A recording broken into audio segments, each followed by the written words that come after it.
Morning, Todd. Just a question for you about some of the players maybe that we have Group B. For a player like Mikey Easimont, just can you talk a little bit about maybe what you've seen, if anything, from camp, and then also, maybe what a general plan would be for him, or start the season in the American League, or perhaps be part of the taxi squad? So we're in a situation here where we still have, as I told you guys yesterday, we have a lot of decisions to make when it comes to taxi and 23-man roster and all that type of stuff. So at this point, I can't give you an update on who specifically would be in those situations, including Mikey, but I can talk positively about Mikey. He climbed the ladder last year in the organization. I think that he is a quality player. He has a tenacity and some speed that the organization can use. Is he ready to push somebody out yet? We're not sure of that. But we will continue to monitor his progress, and we think he's really important. So let's see where all this takes us. And as the year evolves, there's a chance he could be a part of the big club. And then just a quick follow-up as you head into tomorrow for the scrimmage. Is there anything in particular that you're looking for, that you want to toy around with, or is it really just more of the same? I don't think it's ever more of the same. There's things that we've worked on during camp. And the thing that will come out of this is the fact that we'll have, a big building intensity. There won't be any noise. The whole environment we're going to experience for the first time. We've got to remember that there's rules in the game, and we've got to get away from hooking and holding and wrapping and doing some of the things that we're doing in practice right now. So I'd like to think that the officials will call numerous penalties. It'll put us in a situation where we can penalty kill power play a bit more. And just getting back to what a game day routine is going to feel like in this new world. And there's going to be a lot of changes. Who's doing the officiating?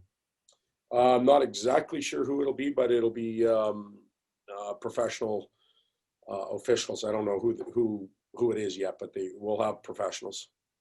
Thanks, Todd. Okay, next up is Zach Dooley. Hey, Todd, with tomorrow's scrimmage, are you expecting it to be just a drop the puck and play type thing, or it'll be more some of those controlled situations that you've done, in practices over the last few days? It'll be a drop the puck and play, and they'll create their own situations. We need that right now. So it'll be that type of scenario where line changes will be important and shift length will be important. Stuff that you can't always control in practice. Some of the time at today's skate spent on the penalty kill. What has Oli Mata brought to your PK group? A guy who's been a part of the PK pretty much his whole career in Pittsburgh and Chicago. Yeah, and when you think of those two teams, they've had a lot of success over the chunk of time that he was there, and a dominant or prominent role, and on that special team. We think that he'll do it here. His experience, his ability, to adapt to the new way or to the way we want to do it has been really impressive. He's confident, and he has good anticipation skills, good legs, things that you need on a penalty kill. And just one more for you. It's hard when you look at Curtis McDermott to overlook him, but it always feels like, it's every defenseman but him that gets talked about. What have you seen from Dermy in camp here, and what kind of presence does he bring to your lineup? Not overlooked by anybody in the locker room or in the coach's room. Not one bit. He's front and center. He's a real glue guy on our team. I can't stress that enough. He looks after players. He's got an intensity to him that's really important off the ice and in the gym. On the ice, he works on his game as hard as anybody. He's the type of player that everybody cheers for and appreciates what he does. So he's appreciated that way. And on the ice, he's learned to defend even better. He's not just a one-dimensional player. He's got multi-dimensions to him. And we hope that he can continue to improve and have a really good long career here in Los Angeles. Appreciate it. Thanks, Todd. Okay, next up is Dennis Bernstein. Todd, we're a week into these Zoom calls. Your thoughts on the prospect of doing this for at least the next 4 months? Oh, I you know what? For all my years in the game, I enjoy For the most part, not all the time, you guys, but for the most part, I enjoy gathering around with you guys and talking. And often it's the conversation after the interview that's even more important. Finding out a little bit about what you guys are, what's going on in your lives and that type of stuff, I think is really healthy. I miss that. I'm getting tired of talking to computers, and I can't wait for the day we get back to normalcy. Hopefully soon. Either one of the goaltenders put their head ahead of each other with respect to the season, John or Cal? Not yet, no. They're both having good training camps, getting better as camp goes on, as we expected. Analogy, the pitchers in baseball, they start out, they just keep improving as training camp goes on, and that's where we're at with our goaltenders. They've worked extremely hard, a lot of extra time put in, and they both look like they're getting there, and we'll be ready to start. So their play in the season will dictate how you'll use them, and not anything in camp. No, there's, camp's not over. We still have a week left. So, we'll see how the rest of this goes. We'll see how the scrimmage goes tomorrow. But we haven't sat down and said, here's how we're going to lay the schedule out for the goaltenders yet. So I'm not sure if I'm answering your question, but that's where we're at. Thanks, Todd. All right, next up is Stephen Dorfman.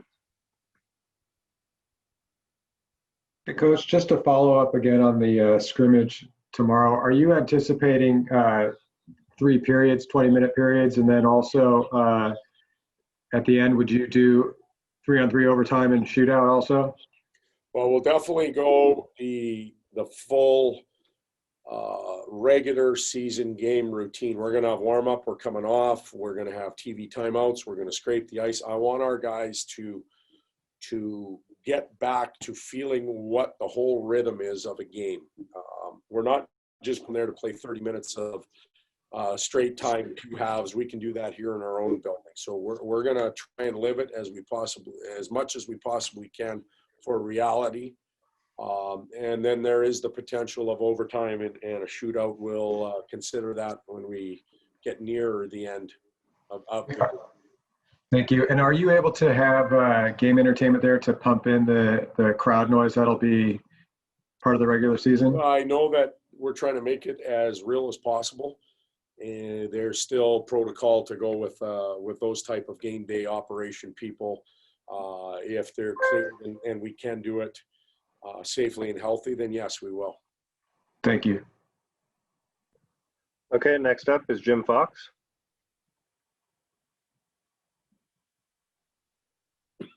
Hey, Todd, you were talking about Ole Mata there, and you used the word confidence, and I'm just going to bring it up because of his style or his role. He's not that flashy type of player. How does confidence show up to you when you watch his game? Well, one, the way he carries himself, his shoulders rolled back, his head's high.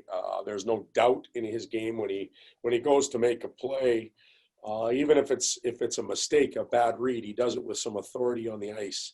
The way he carries himself in the locker room, the type of questions he asks and when he asks them.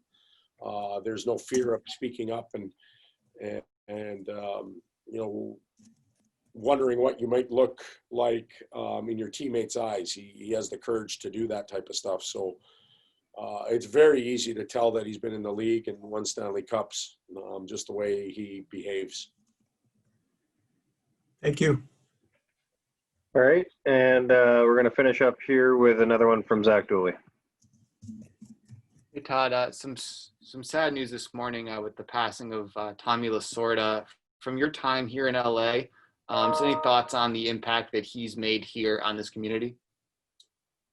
Well, significant, to say the least. I remember growing up and watching the Dodgers play and Tommy and how he carried himself and how he represented the Dodger organization, the city of LA. And, he'll be sorely missed. And I'm sure that for a lot of us in the sporting world, there's some mentorship that he can hand down to us. And we'll see more of the Tommy Lasorda memories over the next few days on TV. And we should all be paying attention because he found a way to win in a lot of different ways, not only on the field, but a real classy guy. And Like I said, he has a lot that he can pass down to all of us in the sporting world.